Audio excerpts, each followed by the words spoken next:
E aí pessoal, beleza? Nessa série de vídeos eu vou mostrar o que é o Asterisk e como configurar. Esses vídeos são interessantes para quem está começando na configuração dele.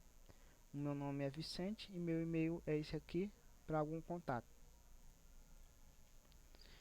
Nesses vídeos eu vou mostrar o que é o Asterisk, alguns recursos que ele dispõe, a arquitetura do software, hardware e software utilizados em uma rede VoIP, os principais cenários de uso, a instalação dele no CentOS 5, os principais arquivos de configuração, porque ele é controlado a partir de arquivos no formato .conf. Vou mostrar a sintaxe de configuração desses arquivos, um exemplo de plano de descagem com o cliente SIP.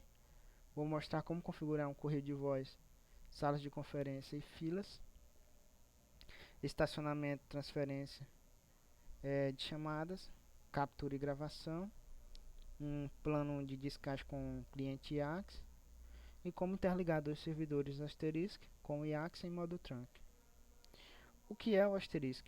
O Asterisk ele é um PBX-IP baseado em software livre sob licença GPL, que pode rodar em vários sistemas operacionais como Windows, FreeBSD, mas que se adequa melhor ao Linux. Por quê? Porque inicialmente no seu desenvolvimento ele foi projetado para rodar em Linux. Ele interliga redes IPs à rede de telefonia pública. Ele permite a configuração de recursos avançados e a agregação de novas funcionalidades. Foi desenvolvido pela Digi1, que também investe em hardware de baixo custo, e por se tratar de um software de código aberto, muitos desenvolvedores contribuem para o seu crescimento. Com isso, ao longo dos anos, novas funcionalidades vão surgindo. Eu aconselho a vocês a pesquisar um pouco sobre o histórico do desenvolvimento do código do Asterisk. É importante saber isso. Alguns recursos.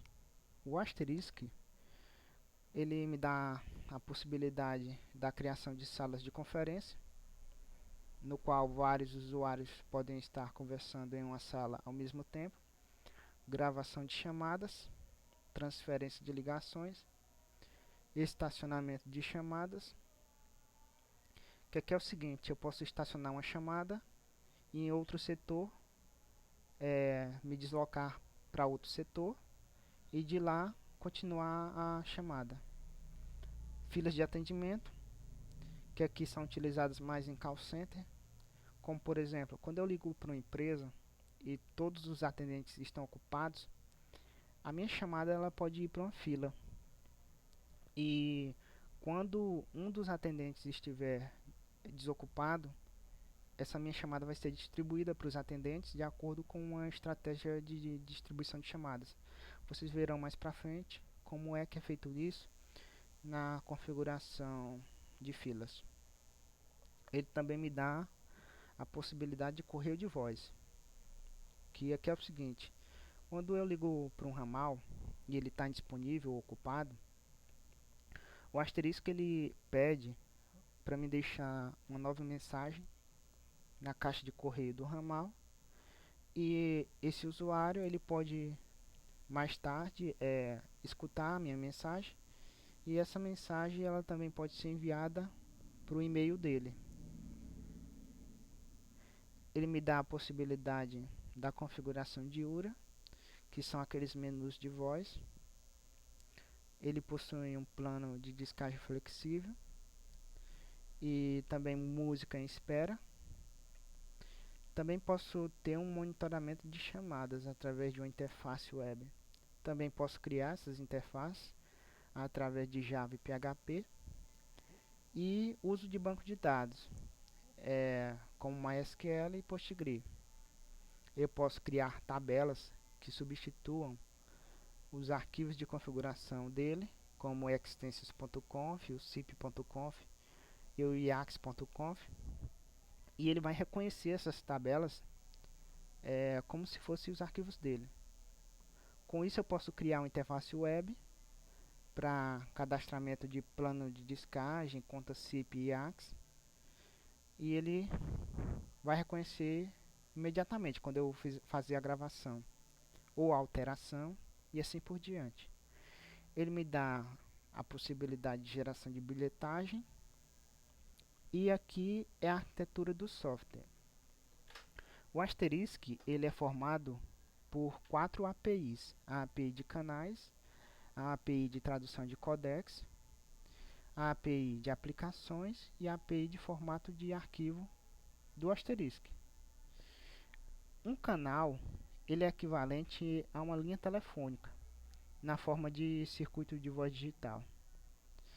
Aqui ele tem os principais canais: SIP H323.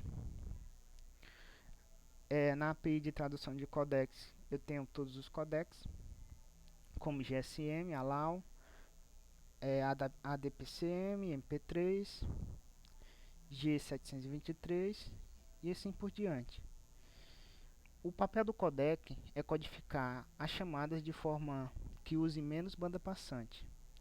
Eu tenho a API de aplicações, como voice e-mail e conferência, e a API de formato de arquivos, como os arquivos de música.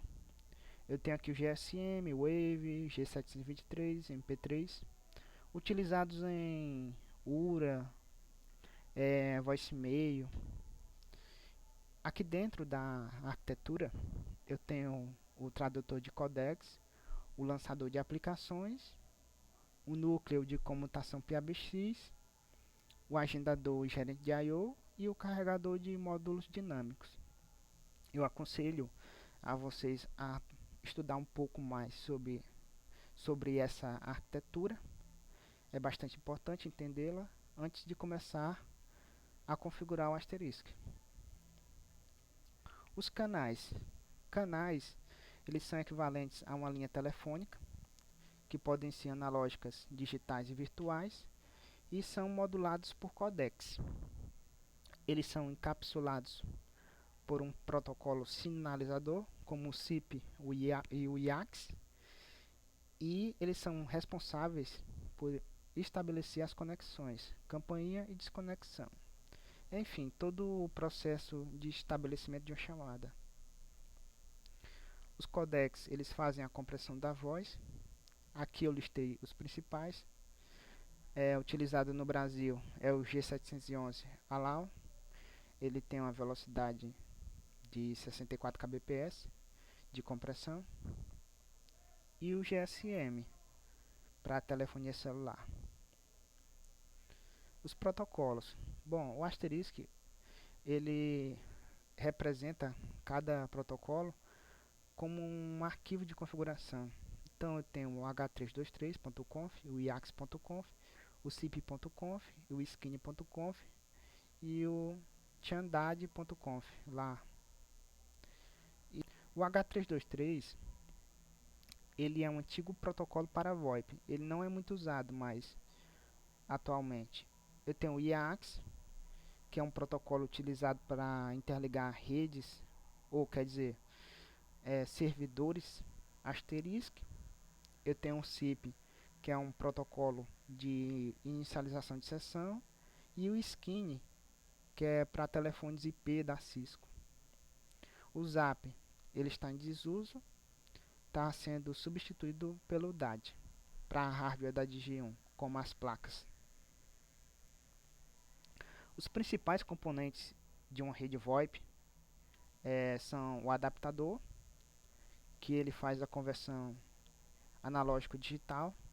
Eu posso conectar um telefone analógico, um telefone desses comuns aí, e esse telefone poderá fazer parte da rede IP através desse adaptador.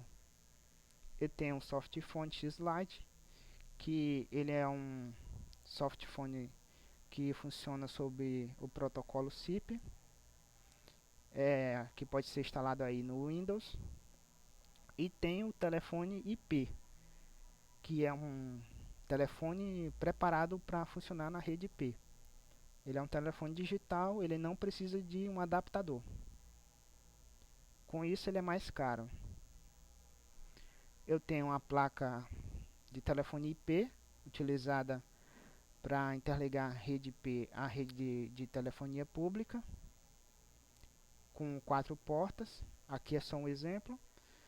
E no próximo vídeo eu vou mostrar os principais cenários de uso do Asterisk. Até o próximo vídeo. Obrigado.